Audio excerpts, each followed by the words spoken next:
Oke, selamat Malam malam, baik, Bu Pak Reza. saudara semua. Ya, malam baik semua, malam baik Pak saudara Ma- semua, saudara-saudara, teman-teman yang selama ini menjadi temannya ini beta, sahabat ini beta, konco ini beta, bolon ini beta, friend ini beta, semua apa saja, keluarga ini beta, ya pokoknya semua yang ada di mana di negeri adat di Nusantara sini maupun sampai ke mancanegara. Ketua mau menyapa, selamat malam, malam baik. Semoga hidup ketua semua ada di dalam kasih kemurahan kebaikan Tuhan. Dan malam ini bersama-sama di ini beta live streaming acara hari Kamis malam. Kita mau baca cerita sedikit, baku cerita, baku tukar pikiran, hal-hal terkait dengan apa yang terjadi belakangan ini. Lebih spesifik sebenarnya mau cerita dengan Kakak Alfred. Kalau tadi nanti anto kasih anto diri sendiri, anto bagian dari keluarga ini beta. Anto kasih kenal diri sendiri, kasih tahu diri sendiri, siapa dia dan apa dan bagaimana ceritanya. Lalu terus malam ini khususnya kita akan bicara tentang perjalanan kemarin dari Jakarta ke Papua, ya, perjalanan kembali dan merintis semua panggilan Tuhan atas hidupnya kembali ke tanah Papua. Nah, bersama-sama dengan beta atau bersama dengan ini beta Parsi, selain beta Reza Sernamul, ada yang sebelah kiri ke kanan nih, kalau di beta layar sebelah kiri ya. Silakan Kak Koi, silakan Boy. Lanjutkan, sapa dulu, sapa. Baru nanti ke sebelah. Selamat malam, saudara semua. Malam baik, for ketemu semua malam hari ini. Beta Royce Pailut tinggal di Bali. Ya, bagian dari tim pelayanan ini beta. Oke, lah sudah, Weca. Ya, di bawah. Kakak Alfred, silakan memperkenalkan diri, siapa dan mengapa. Ada di mana sekarang? Oke, selamat malam semuanya. Untuk teman, saudara, di mana saja berada. Aduh, senang kita berjumpa lewat live streaming ini. Saya Pendeta Alfred Moni melayani di GKI Jatinegara. Saat ini saya berada di satu tempat namanya Sabron di daerah Sentani bagian barat. Satu daerah desa yang cukup tenang, teduh, yang jauh dari kota Sentani. Tapi cukup indah tempat ini. Berada persis di rumah dari adik. Ya, saya tiba di Jayapura ini tanggal 20 November yang lalu. Perjalanan dari Jakarta ke Papua selama 7 hari. Sebuah perjalanan yang memang saya pilih sengaja untuk menelusuri atau melihat laut, pulau di bagian timur yang bagi saya sangat indah. Karunia Tuhan yang besar bagi kita semua untuk orang di Indonesia bagian timur dari Ambon, Maluku, Papua. Khususnya dua daerah ini yang sangat diberkati oleh Tuhan. Perjalanan menyenangkan dari Jakarta sampai dengan Papua. Laut yang teduh, kekayaan alam yang terlihat luar biasa, pulau dan lautan dengan segala hal yang Tuhan anugerahkan. Nah, disitulah saya berpikir, aduh, Tuhan begitu baik untuk kita.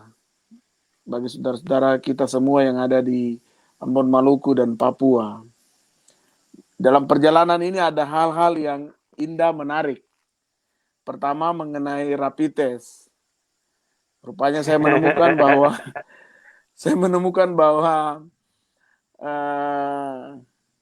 ternyata ada petugas di lapangan tidak bisa disiplin untuk menjaga keselamatan dari masyarakat, tetapi mereka bisa dibayar untuk hasil rapid test yang mereka keluarkan tanpa pemeriksaan. Nah, itu sesuatu yang unik dan menarik.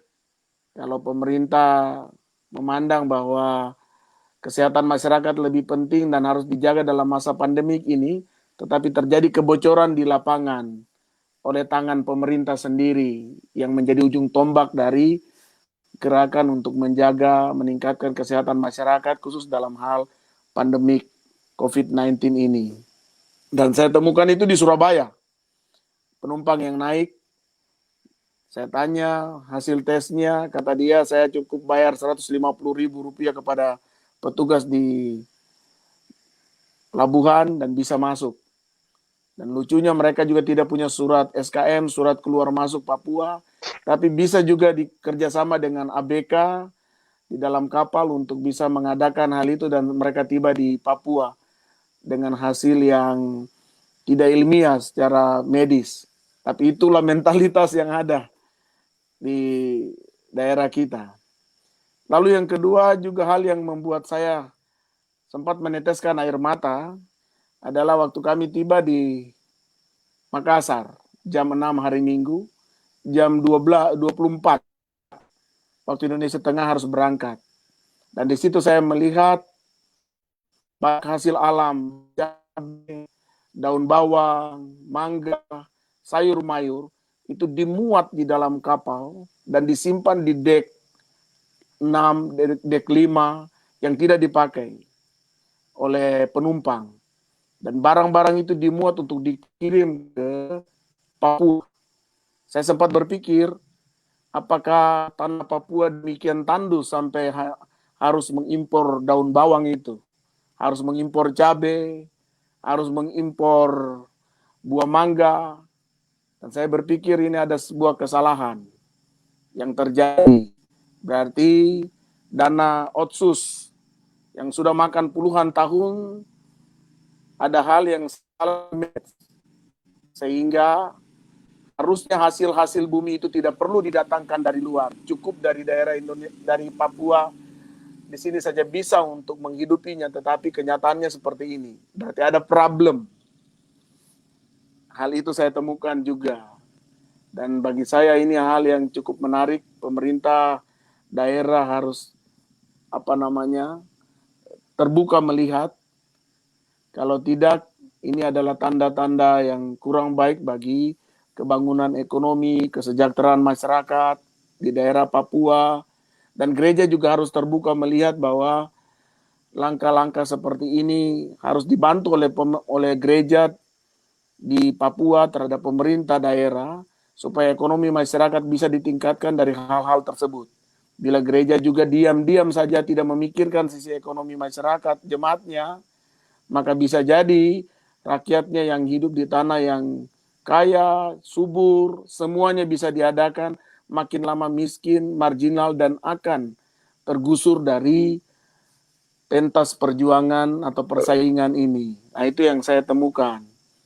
Lalu dalam perjalanan Sorong ke Jayapura, saya berjumpa dengan salah seorang pemuda yang lulusan dari Uncen, sudah 6 kali ikut PNS. Tes PNS dan tidak lulus, tidak pernah diterima. Akhirnya beliau memutuskan dari Sorong merantau ke Jayapura untuk cari pekerjaan. Lalu saya bertanya, apakah kalau di Jayapura kamu yakin bisa dapat pekerjaan? Kata dia, belum tentu. Lalu saya berkata pada dia, kenapa selama 6 tahun berusaha untuk PNS? Gaji PNS berapa? UMR berapa di Papua? Kenapa tidak berpikir untuk wirausaha? Bekerja sendiri, kita ciptakan lapangan kerja, tapi bukan kita membawa surat-surat atau lamaran untuk kita pergi ke tempat pendaftaran untuk PNS dan seterusnya, dan 6 tahun itu terbuang habis. Coba lihat, banyak saudara-saudara yang wirausaha, berusaha sendiri, mereka jauh lebih mapan dan bisa mengelola hidup mereka dengan baik ketimbang kamu buang waktu selama 6 tahun hanya untuk menantikan hal itu. Nah, itu sedikit pengalaman yang saya alami sepanjang perjalanan dari Jakarta sampai dengan Papua. Tanggal 13 November berangkat, tanggal 20 November Jayapura. Begitu. Ya, oke. Kakak, terima kasih banyak untuk review perjalanan. Kita pribadi kasih catatan di tayangan ini, pemerintah dari Presiden, khususnya Pak Presiden, beta mau kasih tahu bahwa tayangan ini adalah suara kami, masyarakat di paling bawah. Dan kami masyarakat di timur, Ambon, Maluku, dan Papua mau menyampaikan ini ke Pak Presiden, bahwa Bapak Presiden Jokowi yang terhormat, itu ada kebocoran di dalam sistem untuk penanggulangan COVID. Saya atas nama pribadi juga menyampaikan ke Bapak Doni Monardo, Kepala Ketua Gugus Tugas Nasional, beta akan usahakan supaya video ini bisa sampai ke beliau. Kita mau kasih tahu, Pak, itu ada kebocoran. Yang menjadi saksi ini teman yang melakukan perjalanan. Dan video ini bisa dipertanggungjawabkan, kesaksian ini bisa dipertanggungjawabkan. Mari kita perhatikan, kita tertibkan, supaya semua link-link ini menjadi satu bentuk pertanggungjawaban publik yang jelas. Yang kedua, tayangan ini akan juga menyampaikan apa yang tadi seperti Alfred sampaikan. Saudara semua di mana saja ada, saudara di timur, kita orang timur Indonesia, Maluku, Papua, Nusa Tenggara, kita punya kekayaan yang luar biasa. Tetapi selama ini tata kelola yang terjadi, yang kita buat, itu banyak koruptor, ya, yang menggunakan semua potensi dan dana yang ada untuk kepentingan diri sendiri. Ya, mari kita sama-sama lihat ini sebagai bentuk tanggung jawab, bertobat, ya, kembalikan apa yang menjadi mestinya untuk rakyat kepada rakyat, supaya masyarakat itu menjadi makmur. Betul, kira ini pesan yang perlu disampaikan. Nanti sebentar akan teruskan dalam percakapan berikut. Itu 3 catatan penting tadi. 1 menyangkut perjalanan, ada catatan COVID. Kedua, kekayaan alam. Kenapa mesti dikirim sayur-mayur atau apa dari Makassar masuk ke Papua. Lalu terus dengan pemuda yang tadi melamar 6 tahun.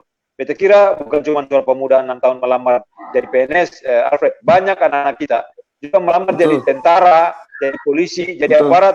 Kita tunggu, kita antre. Melamar, kita punya tanah sendiri, di Kodam, di Polda, satuan yang kita punya, tapi kita menjadi orang paling terakhir yang diterima. Orang yang tidak diterima itu bukan orang yang asal kita, gitu. Asal negeri, asal tanah kita. Dan ini beta kira suara yang perlu disampaikan, supaya keadilan sosial itu merata, bukan cuma soal bensin menjadi harga sama di Papua dan di Jakarta, bukan soal itu. Tapi keadilan sosial yang merata itu menyangkut semua hal, termasuk masalah yang tes tentara, polisi, tes pegawai negeri dan segala macam, ya. Jadi beta yang mengerti kenapa bisa terjadi gitu. Dan penghutang liar masih tetap terjadi di dalam proses-proses tes itu. Jam pura-pura saya tahu, ya. Jam pura-pura saya tahu bilang itu di bawah bawahan yang kena. Saya semua terlibat kok, ya. Jadi lewat suara ini beta pribadi dan juga ini beta di dalam tayangannya minta kepedulian pemerintah untuk memperhatikan ini. Tegas untuk semua, jangan tegas tuh tegas cuma satu bagian orang saja, satu orang saja, ya, tegas untuk semua. Boy, beta kira itu dari beta. Boy dulu mau bicarakan, sampaikan apa? Nanti kemudian lanjut dengan beta mau tanya Bu Alfred soal situasi di, atau Boy langsung tanya juga. Silakan Boy. Ya, jadi malam hari ini ketika Bu Alfred sampaikan tadi, beta ingin mengulang kembali, mereview lagi sebagai orang Melanesia. Event beta nggak tinggal di Papua, tapi beta pernah tinggal di Nabire, dan dari Nabire adalah titik beta berangkat ke Bali. Jadi teman-teman yang di Nabire di Papua tahu beta orang Papua, tapi beta punya sebuah pengalaman yang ingin beta bagi, dan Bu Alfred mungkin ini bisa menjadi sebuah review bahwa semua orang Papua harus ingat doa sulungnya Samuel Kitsney. Ya. For all the Papuans, wherever you are, must reminding about the first prayer dari Samuel Kitsney tentang Papua. Yang kedua, orang Papua asli harus ingat tentang apa yang dikatakan Otto dan Hessler 5 Februari di Pulau Mansinam. Tidak boleh lupa itu. Nah, yang pertama kita harus menyadari bahwa Papua itu diberkati Tuhan. Yang kedua, melalui tayangan ini, kita ingin menyuarakan juga justice for Papua, khususnya bagi orang Papua asli OAP, untuk bagaimana keadilan dan kesejahteraan itu diperjuangkan bagi mereka. Apa yang dikatakan Bu Alfred tadi itu menjadi sebuah fenomena yang tidak bisa dibahas selesai dengan hanya retorika, tapi dengan tindakan dan perbuatan nyata bagi bangsa Papua selama ini. Jadi apa yang aku sampaikan dan lewat tayangan ini kita ingin sampaikan bahwa Bu Alfred adalah satu pendeta yang luar biasa di tengah-tengah pandemi COVID, tapi punya kerinduan untuk bangun Papua. Beberapa waktu lalu kita diskusi dengan salah satu teman Papua di Facebook, namanya Pendeta Yosafat Afar. Pendeta Yosafat Afar, dan kita diskusi dengan beliau bilang, adek tunggu selesai corona, kata bicara untuk generasi Papua, balik ke Papua, mau buat apa di Papua. Dari cerita dengan Bu Resa, ketemu di Beta, dan ketika katong berdiskusi, bercerita tentang Bu Alfred punya keinginan, itulah pertama kali Beta bawa dalam doa dan pergumulan juga, supaya pelayanan-pelayanan yang akan dilakukan Bu Alfred kembali ke tanah air, kembali ke suku bangsa sendiri, untuk membangun bangsanya sendiri, ketimbang mengharapkan orang lain untuk bangun Papua yang bukan orang Papua asli. Orang Papua asli atau OAP bangun Papua akan jauh lebih baik ketimbang orang yang bukan Papua bangun Papua. Orang yang bukan Papua bangun Papua, satu motivasinya adalah korupsi hasil alam di Papua. Tapi kalau orang Papua asli bangun Papua, dia harus mengingat dua hal. Doanya Otto dan Heisler, yang kedua doa sulung Samuel Kisne. Siapa orang Papua yang tidak memberkati Papua, yang tidak berdiri untuk Papua, dia akan berurusan dengan Tuhan Allah sebagai pemilik Papua. Itu dari doa Otto Heisler dan doa sulung Samuel Kisne, bagaimana dia mempersembahkan orang asli Papua kepada Tuhan. Jadi malam hari ini, jadi itu yang Beta ingin sampaikan, Bu Resa. Jadi mungkin ketong bisa cerita bagaimana dulu kerinduan Bu Alfred ini untuk di tengah-tengah pandemi COVID, situasi yang difficult season, difficult times, tapi punya pilihan untuk kembali ke bangsanya sendiri, suku Papua. Ini kan pilihan yang terberat ya, karena bagi ketong kalau sudah melayani di Jawa, melayani di istilahnya melayani di Jakarta, di Jawa, karena itu kan sebuah comfort zone juga, kenyamanan. Iya, istilahnya terjamin lah. Tapi kalau ketong balik ke Papua mulai dari itu kan sangat sulit, itu kan pilihan. Tapi kita tahu bahwa itu kerinduan hatinya buat bangsa Papua, itu luar biasa. Ya, itu Bu Resa yang kita ingin sampaikan. Ya. Kakak, dari lanjut tadi sudah pembukaan cerita tentang perjalanan, apa yang dilihat dan apa yang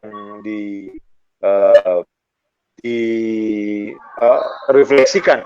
Nah, pertanyaan Beta, ini kan terakhir kali pulang ke Papua tahun berapa ya Kakak? Nah, itu dia. 2018. Oh, ada pulang 2018 pakai pesawat toh? Ya, 2018 ya, pakai pesawat. Oke, ya.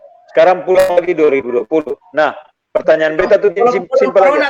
Apa yang corona jadi enggak pakai rapid test.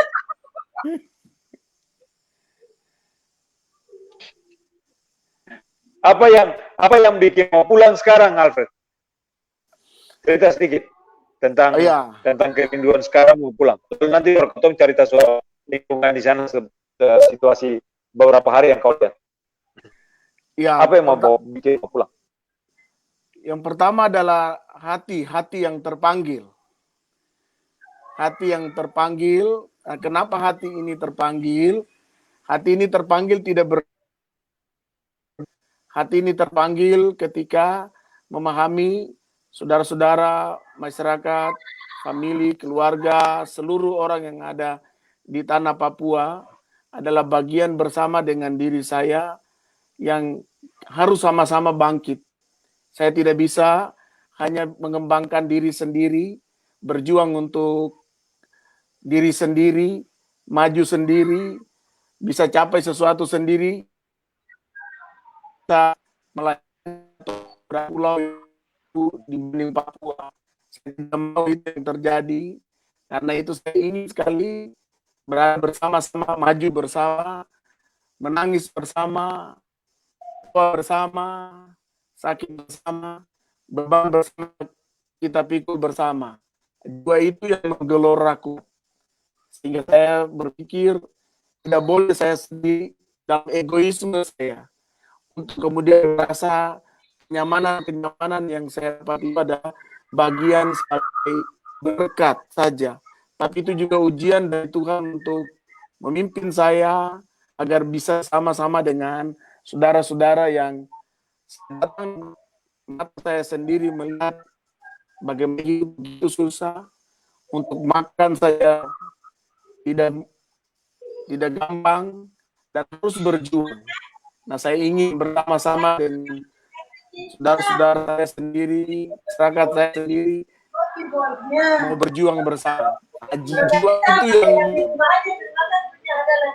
Ada keyboard yang jiwa itu yang kuat dan mendorong saya terpanggil untuk ambil keputusan harus kembali ke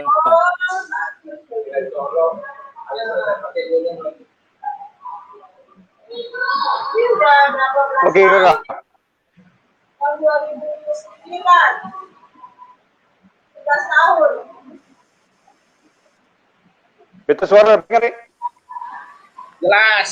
Komandan. Iya, dengar Oke, jelas. Oke, terima kasih Kakak untuk apa yang Kakak bilang soal panggilan kembali itu dengan panggilan hati dan kerinduan untuk membangun Papua bersama, punya rasa yang bukan cuma for beta sendiri, harus juga berbagi rasa itu. Nah, bagi Papua hari ini setelah 2018, apa yang kalian lihat? Apa yang Alfred lihat?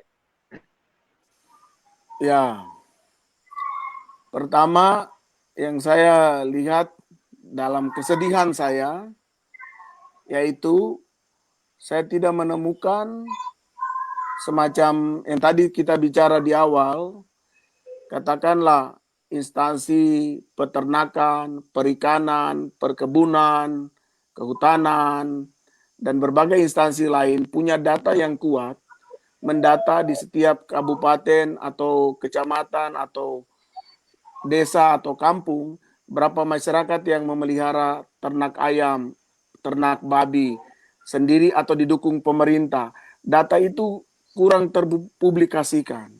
Sehingga kekuatan masyarakat untuk didorong dan disemangati maju dalam rangka otonomi khusus itu, dengan dana yang begitu besar, pergerakannya tidak ada. Dan entah kemana dukungan-dukungan itu menguap. Apakah memang ada untuk masyarakat atau tidak ada?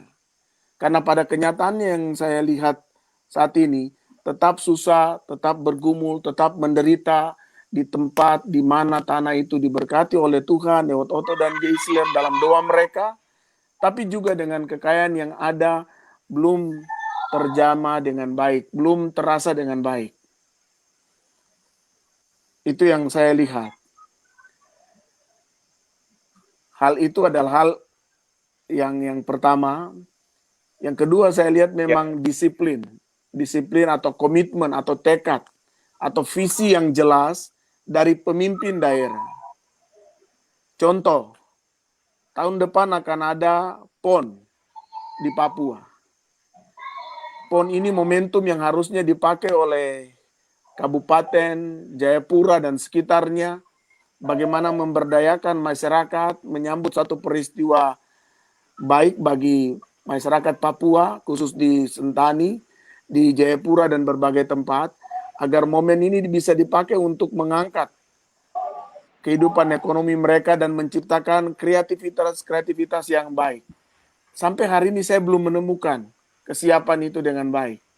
Makanya dalam saya, apakah betul ini adalah di Papua ini menjadi bagian dalam pemimpin dengan jelas, visi yang jelas, tajam, dan semangat yang kuat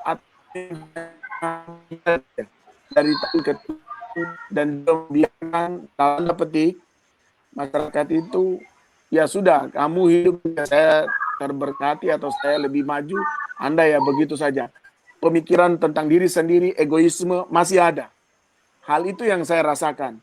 Dan saya berpikir harus ada perubahan besar, tidak pada masyarakat yang ada di kampung, di desa, mereka yang sedang bercocok tanam, berkebun, beternak. Tapi ini harus dimulai dari pemimpin-pemimpin yang ada di pucuk. Mental dan sikap, komitmen, loyalitas, harus teladani hati Tuhan Yesus yang sungguh ada di tengah-tengah masyarakat dan menolong mereka. Kalau tidak, Papua akan menuju kehancuran.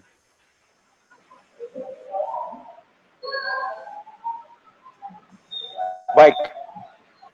Boy, tanya apa, Bu? Silakan. Iya.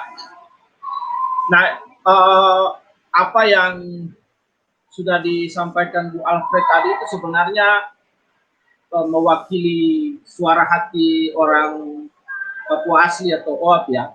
Beta pertama bersyukur, berterima kasih buat orang Papua asli, hamba Tuhan yang begitu peduli dengan suku bangsanya tersendiri.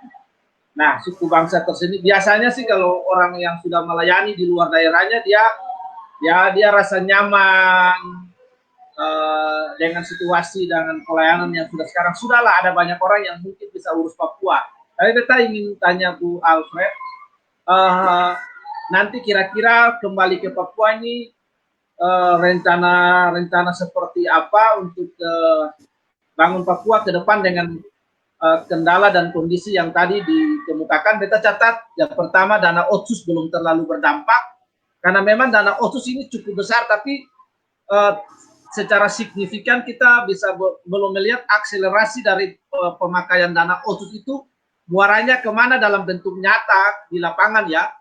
Nah, kalau dana otsus itu ada dalam bentuk masyarakat sejahtera, ekonomi maju, itu berarti sebuah afirmasi kan, sebuah afirmasi bahwa dana otsus dipakai dengan benar. Tapi selama ini kan belum. Lalu Pesta PON juga belum ada persiapan dari berbagai hal dan dari pemimpin. Nah, kira-kira nanti Bu Alfred sebagai putra Papua, apa plan atau rencana yang Tuhan taruh di hati untuk bangun Papua? Kira-kira bangun Papua itu mulai dari mana? Karena kalau kita bicara bangun sebuah nation, itu kan harus ada foundation-nya. Bu mau mulai dari mana ini? Dari Papua, mulai dari mana? Nah. Oke. Saya pertama punya planning, jadi sekarang ini saya sedang melihat lokasi tanah saya. Dan saya ingin beri contoh, beri teladan. Bagi saya itu kata kuncinya. Sehingga kedatangan saya ini adalah melihat lokasi, saya ingin bangun rumah kecil, lalu buat di situ ada kolam ikan, ada kebun, dan beberapa hal, dan UKM. Yes. Saya buat itu bukan untuk diri saya sebetulnya, bukan sama sekali. Yang saya buat itu adalah saya mau mengajak satu kampung saja, yaitu kampung tempat saya di Kehiran. Saya ingin desa itu menjadi desa mandiri, hanya desa itu saja dulu. Ya. Di setiap pekarangan, di setiap rumah punya kebun, punya hasil tanaman yang baik, sayur mayur, dan itu bisa menghidupi ekonominya. Tidak lagi beli di pasar. Masa kita punya tanah, tapi kita bisa beli sayurnya di pasar. Tanah yang luas, tanah yang subur, kita beli cabai di pasar. Tanah yang luas, tanah yang subur, kita beli tomat di pasar. Bagi saya ini adalah kontraproduktif, secara logika juga kurang pas. Nah, menurut saya, harusnya pemerintah menangkap hal ini, kepentingan yang baik, tolong masyarakat tempat menyadari hal ini dan mengembangkan, sehingga yang kita mau beli di pasar hanya garam atau kecap atau gula yang memang kita sendiri tidak bisa membuatnya, katakan untuk daerah Senat dan sekitarnya. Jadi target saya adalah beri contoh dari tempat saya sendiri dengan buat rumah kecil dan melakukan hal-hal ini, mengajak masyarakat sekitar, kita sama-sama mengerjakannya dengan kemampuan dan potensi masing-masing. Sehingga hal itu bisa mengangkat, sedikit menolong masyarakat untuk menjadi lebih mandiri. Ketimbang kita bergantung ke pasar.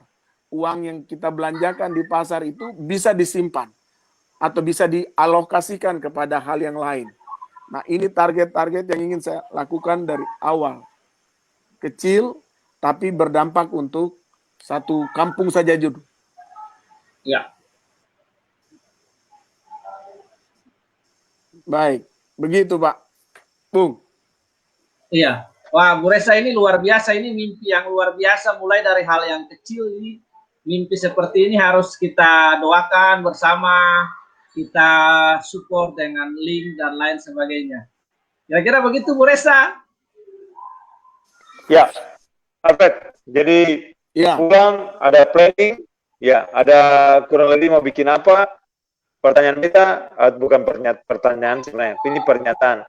Ini pulang dalam tugas tanggung jawab, bertindak sendiri dengan mengandalkan Tuhan secara total tuh, sehingga ada mengandalkan lain. Itu yang Ale bilang tadi. Jadi Ya. beta cuma ingin pernyataan itu Ale yang keluar Ale pun suara gitu. Jadi bukan beta yang bilang, beta menafsir. Jadi maksudnya ini komitmen iman sebagai panggilan Tuhan, anak negeri pulang untuk membangun negeri. Dan ini menjadi kumpulan iman sama-sama. Minimal ketiga orang nih dan keluarga ini beta ada sebagai bagian yang mensupport dalam pengertian memberikan dukungan secara moral, dukungan secara rohani, dan apa yang kita bisa kerjakan, kita kerjakan. Nah, kita mau dengar itu sebenarnya ada pemulus sendiri maksudnya. Ya. Pulang ini Betul. planning semua rencana secara finansial itu kan saya bisa bilang saya nggak ada. Ketemu datang saya bawa diri, lalu mau mulai bagaimana gitu.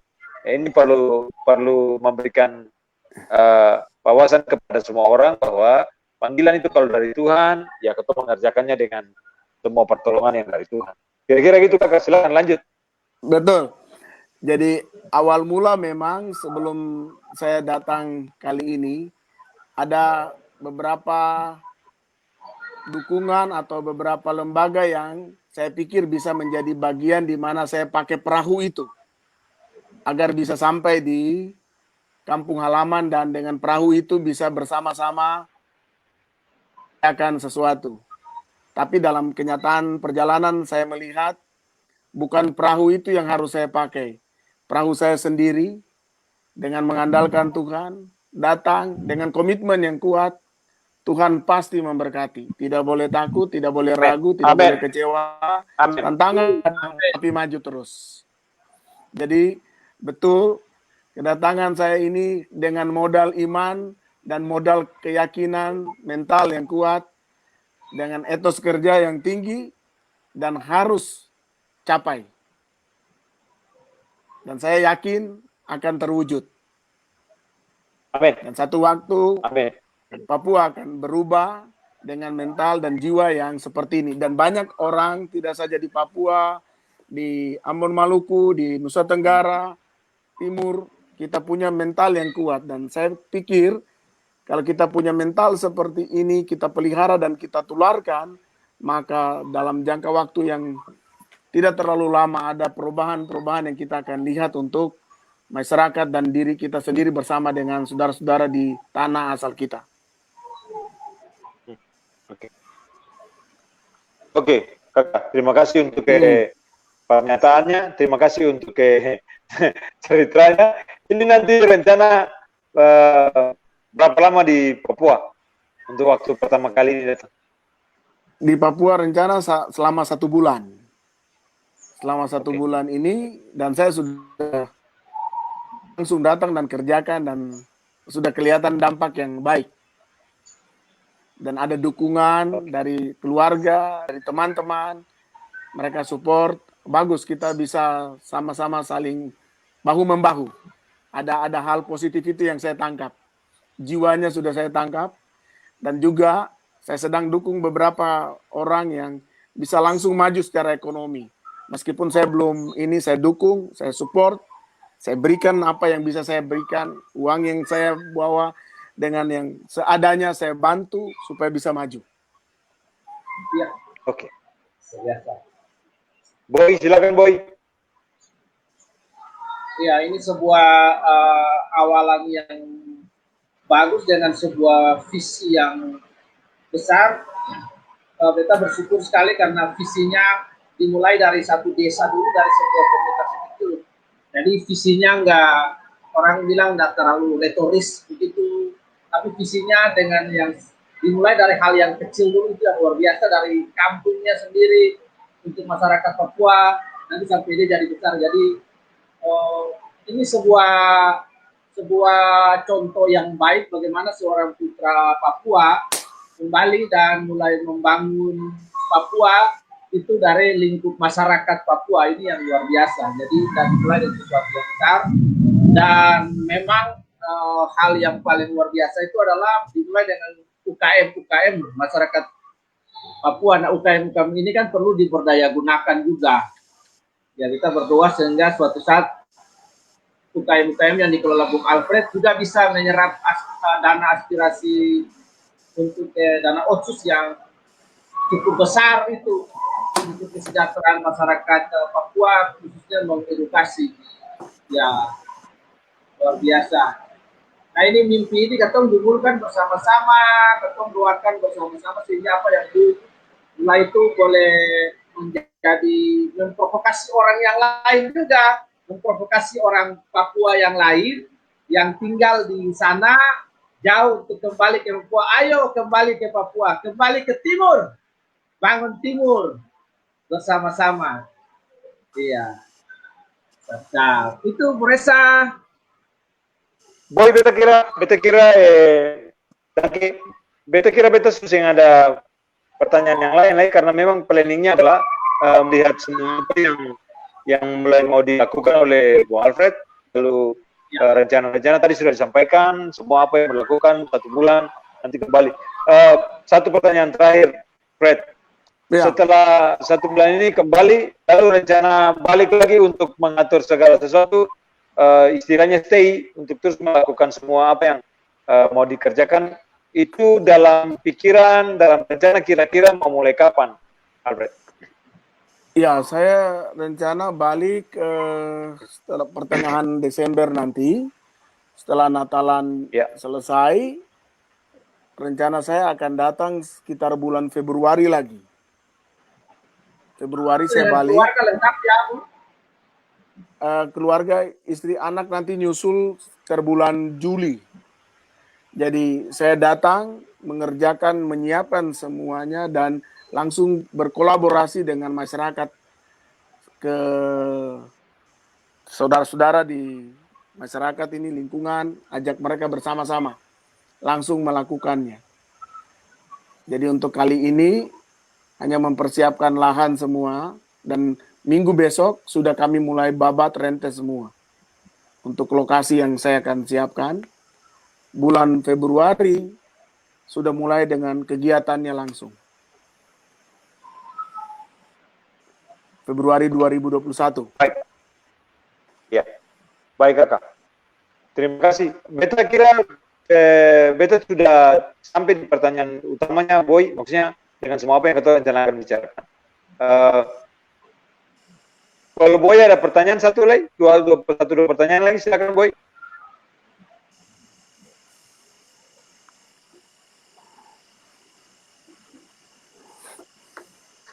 Ya. Apa harapan terbesar Bu Alfred untuk Papua 20 tahun dari sekarang? Harapan saya yang terbesar untuk orang Papua. 20 tahun dari sekarang, Bu Alfred ingin melihat wajah Sabron Sari itu seperti apa, lalu dari desa itu seperti apa, kemudian lingkungan di Sentani itu seperti apa yang Bu Alfred bayangkan, lihat, visualisasikan seperti apa? Iya, saya ingin melihat di 20 tahun mendatang itu bahwa tidak ada lagi kemiskinan yang melilit kehidupan masyarakat di tanah yang kaya, tanah yang subur, tanah yang diberkati oleh Tuhan. Dan saya bermimpi, meskipun di daerah Papua ini, tetapi bisa mendunia secara ilmu pengetahuan, tidak harus pergi ke negara dan daerah atau pulau di mana, cukup di sini, tetapi pengetahuan yang bisa dimiliki oleh masyarakat di setiap kampung dan desa ikut adalah saya juga ingin sekali melihat bahwa di daerah ini, di kampung halaman, meskipun di sini, tetapi mereka akan menjadi orang-orang yang maju, berkembang, dan punya kualitas iman yang kokoh di dalam Tuhan. Dan takut akan Tuhan memenuhi seluruh tanah Papua. Itu yang ingin saya lihat, mimpi saya 20 tahun ke depan seperti itu. Great dreams, mimpi yang luar biasa. Kita juga mau terlibat dalam mimpi itu, dalam doa, dalam hal-hal yang bisa kita info bersama-sama, networking untuk melihat mimpi itu menjadi kenyataan. Kira-kira begitu, Bu Reza? Ya, Fresh, terima kasih banyak for malam hari ini. Ya. Sudah ambil waktu yang singkat. Nanti yang seperti Beto bilang, tolong dokumentasi apa yang Ketendo bicara tuh, supaya ada hal-hal mulai ketika pekerjaan ini atau pelayanan ini, panggilan ini dimulai dengan semua yang terdokumentasi apa adanya, kemudian ada perubahan-perubahan setelah 1 bulan di sana, kemudian masyarakatnya, ya kita ada pernah bicara dengan Kakak Alfred kemarin itu, tolong dokumentasikan, nanti kita pikirkan langkah-langkah lebih konkret. Nah, Usivenska pun bibitkan, jangan lupa ini Usivenska pas ada masuk nih, Usivenska bibitkan, nanti tolong support ke sana. Kakak Alfred ini kan nih, bibit lele, ketong support bibit lele ke sana nanti, begitu dia sampai di sana, ketong kirim aja nih, ya, bibit lele, boiler, bibit lele, ini fans kan bisa pergi ke sana juga nih, untuk bikin pelatihan tentang bibit lele. Usi, jadi nanti kita kolaborasi ya, Usi punya bagian, ya. Usi Venska ini tenaga ahli perikanan di Dinas Kota Madia dan sudah ahli sekali. Sekarang beliau kalau nggak salah lagi buat sistem job ini. Ya, suatu saat bisa ke Papua, bisa membantu Pak Alfred dengan komunitas masyarakat di Papua untuk mengembangkan perikanan di sana dalam khususnya lele. Wah, ini udah jawab nih. Ya. Sudah jawab, siap Pak. Terima kasih Usi Venska. Thank you. Iya. Engka dan Kengka nanti kita bicara lebih lanjut di luar ini. Betul, kita ini satu kolaborasi yang baik di antara ketong, dan betul pikir terima kasih Tuhan untuk pernyataan panggilan yang jelas ke Kakak Alfred untuk boleh kembali. Kita pikir ini waktunya Tuhan ya. Waktunya Tuhan itu harus ketong responi dengan kepekaan dan menjawab panggilan itu secara konkret, membawa diri di hadapan Tuhan, lalu Tuhan utus pergi ke sana gitu ya. Diutus oleh Tuhan. Jadi kita pikir ini langkah yang baik. Terima kasih untuk malam ini sudah bisa turut kita. Nanti seperti tadi Beta bilang, dokumentasi saya dulu semua hal, lalu terkait memberikan catatan-catatan kendala dan juga hal-hal yang positif yang ada di sana. Dengan demikian kita punya database yang bisa kita pakai untuk nanti kita kelola dengan semua potensi yang ada di tanpa di mana Friends mau mulai di sana gitu. Beta harap nanti video ini kalau kasnya di YouTube, beta bisa teruskan linknya ke beberapa teman, khususnya untuk beberapa hal yang tadi di awal kita bicara ya, soal masalah keadilan sosial dan hal yang lain. Semoga akan bisa sampai sesuai dengan maksud peruntukan dari tayangan ini. Dan ini juga merupakan satu bagian di mana ketong saling support, baik ketong pribadi di keluarga ini Beta maupun teman-teman yang selama ini juga sudah mengikuti apa yang ini Beta buat dan lakukan. Ini Beta itu bukan apa-apa, bukan siapa-siapa, tapi ini Beta adalah sebuah gerakan yang Tuhan izinkan bergerak di dalam ketumpung hidup untuk membuat orang sadar bahwa berkat itu datangnya dari Tuhan, harus dikembalikan kepada Tuhan. Jadi bukan pakai for diri sendiri, bukan pakai for nafsu dan kerakusan diri sendiri ya. Tanggung jawab ketong adalah bagaimana membuat hidup ini sungguh-sungguh dipakai oleh Tuhan dan menjadi berkat. Itu saja dari Beta malam ini, Boy. Boy ada sampaikan sesuatu sebelum nanti Bu Alfred tutup dengan atas pangkal pertemuan malam ini. Ya, Beta ingin share satu lagu untuk ketong selalu mengingat Papua bahwa back to East. Timur selalu menjadi sesuatu tempat, the great place ya. Jadi Tuhan lahir Yesus itu Taman Eden di timur. When God create the Garden of Eden di timur. Kemudian Yesus lahir di timur. Jadi semua tentang timur. All the blessing itu ada di East. Jadi kembali ke timur. Kita ingin share lagu ini. Semoga lagu ini jadi berkat buat ketok. Lalu Bu Alfred, katong kasih kata sapanggal atau kata penutup.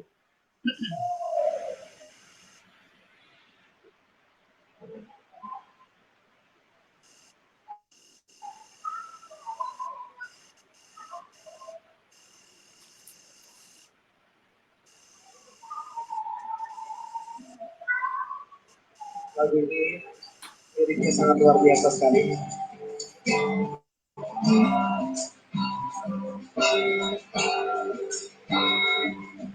Sebelum saya nyanyikan lagu berikut ini, ada hal yang ingin saya bentar ya.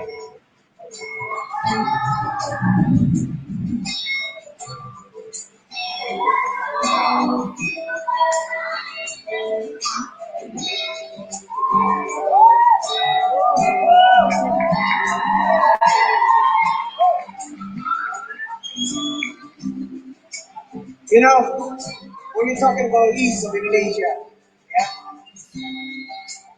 selalu yang terbayang adalah banyak orang-orang yang tanya saya, Glenn, Indonesia Timur itu gimana? Masih aman nggak? Berita-berita yang selalu tertinggal. Still today, banyak orang yang begitu. Tapi teman-teman, saya cuma bilang, matahari terbit dari timur. Ibaratnya, Indonesia harus memanggil orang-orang Papua itu adalah kakak. Karena matahari terbit dari timur, lebih dulu mereka melihat matahari kemana-mana. Dan seharusnya dan selayaknya mereka mendapatkan hal yang paling dasar dalam hidup kita bernegara, yaitu keadilan, kesejahteraan, dan pastinya siapa yang ingin melihat orang-orang Papua maju, mana suaranya? Oh, belajar! Siapa sih?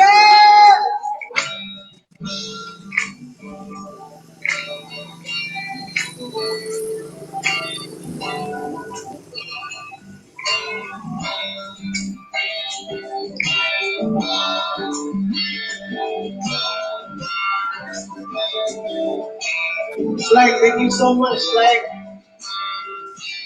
Pimpin, Abdi, Rido, Ivanka,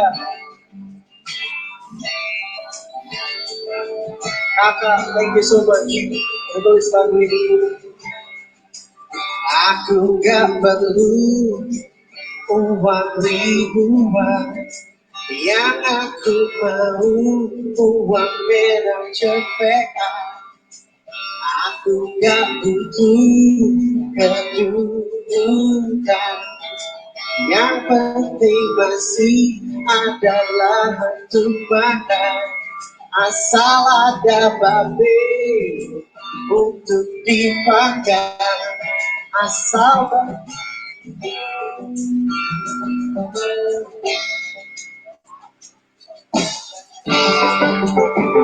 come on, clap your hands.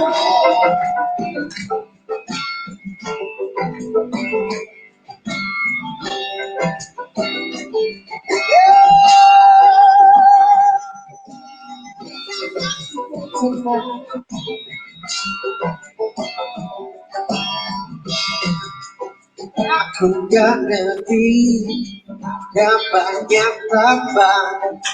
Yang aku tahu banyak hutan yang gila.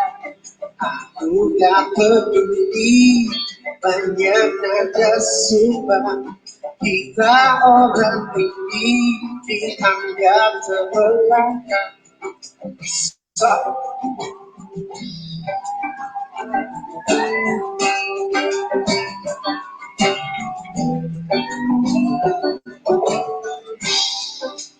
Aku cukup senang.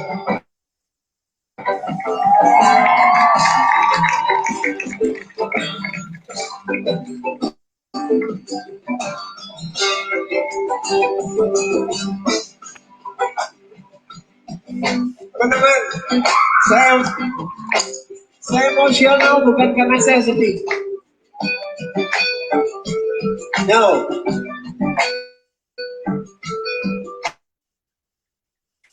Tapi hati kami tidak seperti yang kalian kira.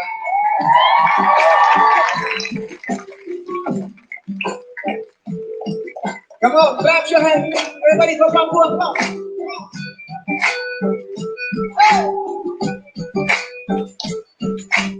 Good morning, Papua. Good morning, Papua. Bukan kita bernyanyi bersama. Good morning, Papua. Good morning, Papua. Bangun Papua, ayo bang Papua dengan damai. Selamat pagi mutiara hitam, banyak cerita kisah hitam. Nasib bukan semakin sulit. So, good morning Papua, good morning Papua. Cukup hanya kulit hitam.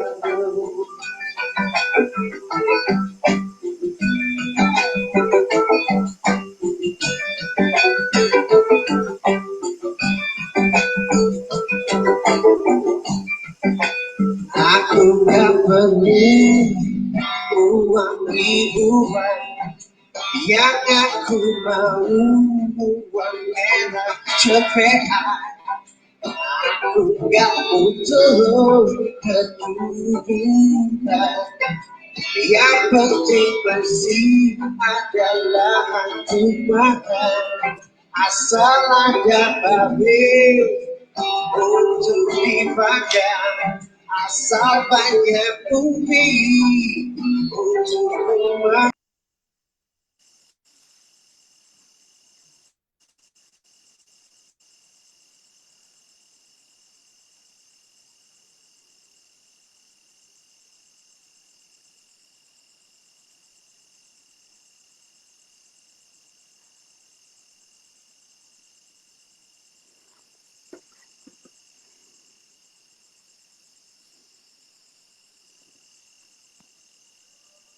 Fred,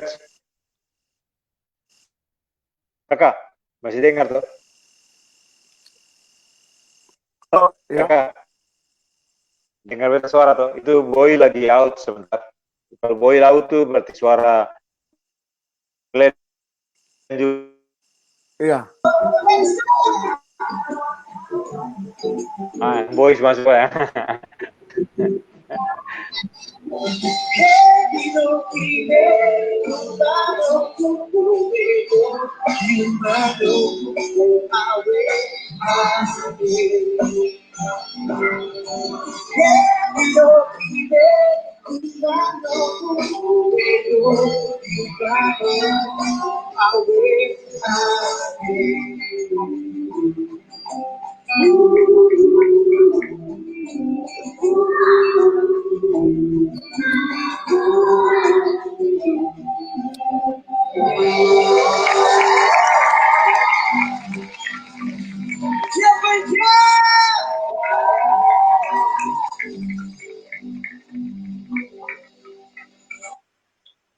Ya, Ya, jadi itu lagu Glenn Fredly, dia punya keseruan untuk orang Papua, bangun Papua, bangun Papua.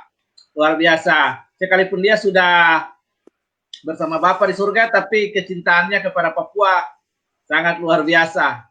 Ya, lagu ini mungkin bukan lagu rohani ya, tapi di dalamnya ada harapan dan cinta untuk Papua yang bisa membakar, memotivasi Kak Alfred untuk berjuang untuk Papua. Kira-kira begitu, Bu Resa? Bu Resa? beta kalau ya siap, beta kalau dengar laki-laki itu bicara, beta kehilangan kata-kata ya. Jadi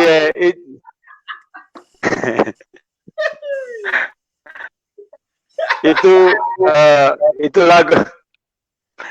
lagu itu slang yang bikin sebenarnya Fred. Ya, Jadi slang yang bikin mereka bikin karena mereka punya melihat Papua sama seperti Glenn melihat Papua gitu ya.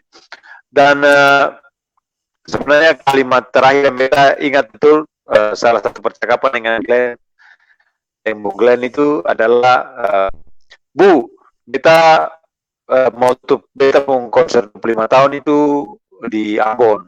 Maksudnya sudah kemarin itu. Tapi sebelum sampai di Ambon, katong di Papua mari. Katong ngatur planningnya, beta bilang ya terserah Bu aja. Kalau Bu mau, katong bisa pergi toh.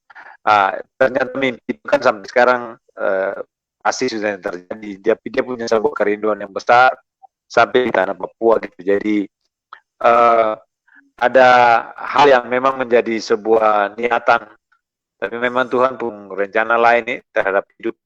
Jadi Glenn memang saya pernah sampai di Papua, tapi dia punya mimpi, dia punya kerinduan hati, dia punya semua hal yang bisa dia gerakan lewat banyak orang, bantuan yang dia sudah lakukan. Salah satunya Dr. Indah, Dr. Ada di sana, teman dari ini beta juga. Kita ke depan, semua semangat ini termasuk apa yang Kakak Alfred taruh, bilang, bicara malam ini juga menyemangati banyak orang untuk mulai melihat Papua, melihat Indonesia Timur, Ambon, Maluku, Nusa Tenggara sebagai tempat di mana kita harus menghasilkan karya-karya hidup.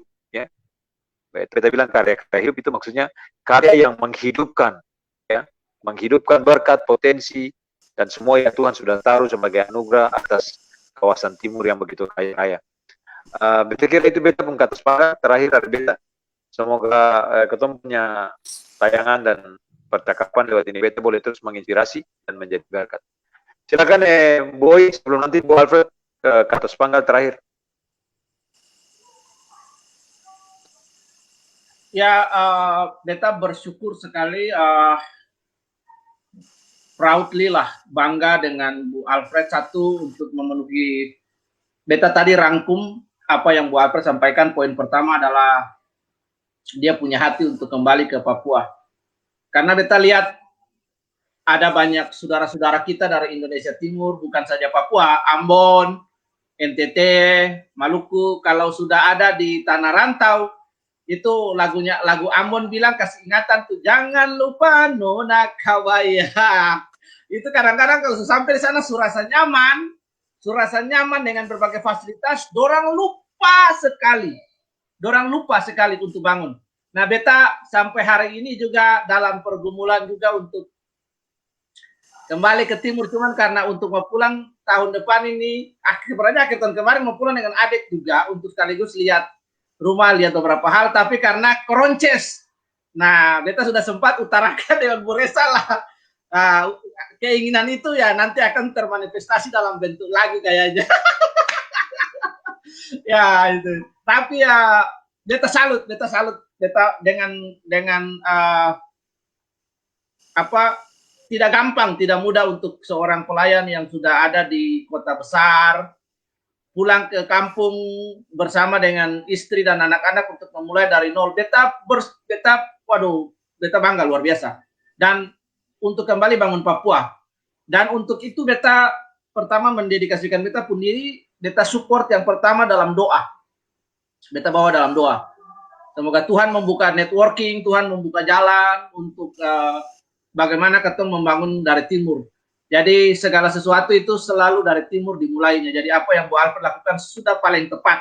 Sesuai dengan doanya Otto Hessler, sesuai dengan pernyataan Samuel Kisne yang meletakkan peradaban Papua ini dalam tangan Tuhan. Luar biasa. Jadi beta berdoa supaya apa yang menjadi kerinduan Bu Alfred untuk membangun peradaban orang asli Papua, mulai dari kampungnya sampai nanti kabupaten daerah di Sarbi dan di Sentani itu boleh bertumbuh bagi kerajaan dan pekerjaan Tuhan dan memasyarakatkan masyarakat Papua untuk berdiri pada kakinya sendiri, berwibawa dengan penuh kehormatan, membangun desa tanah air dan tidak bergantung kepada orang luar. Tuhan Yesus memberkati. Tuhan memberkati. Luar biasa. Itu saja. Silakan Bu Alfred. Ya. Ada pesan kata sepanggal. Tahun 97 saya pulang ketemu om saya Tes Hio Eluai. Dan saya bertanya, Om, bagaimana pemikiran Om tentang orang Papua?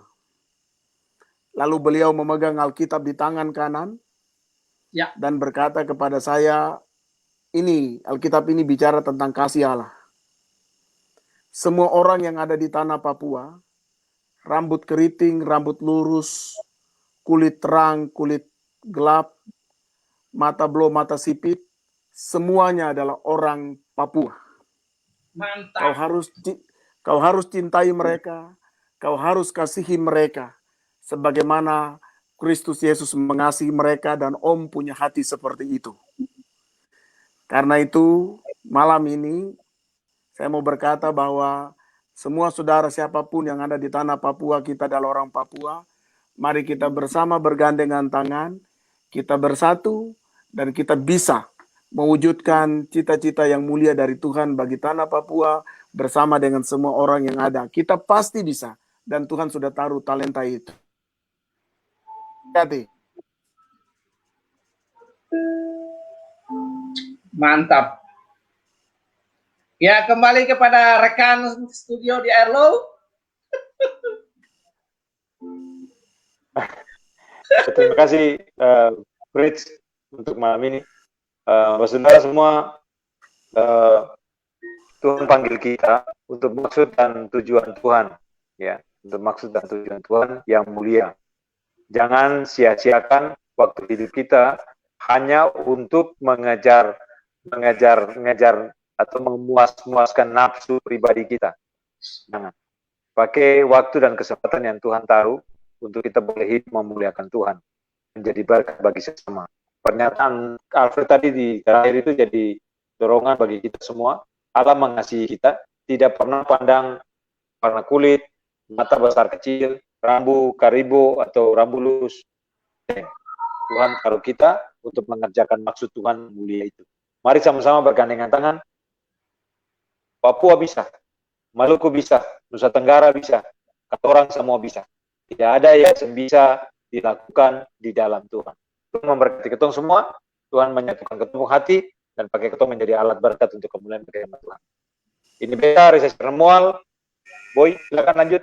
Ya, Beta Roy Sipel, dan Kakak Alfred dari Alfred Monim. Jayapura, Sentani sekarang.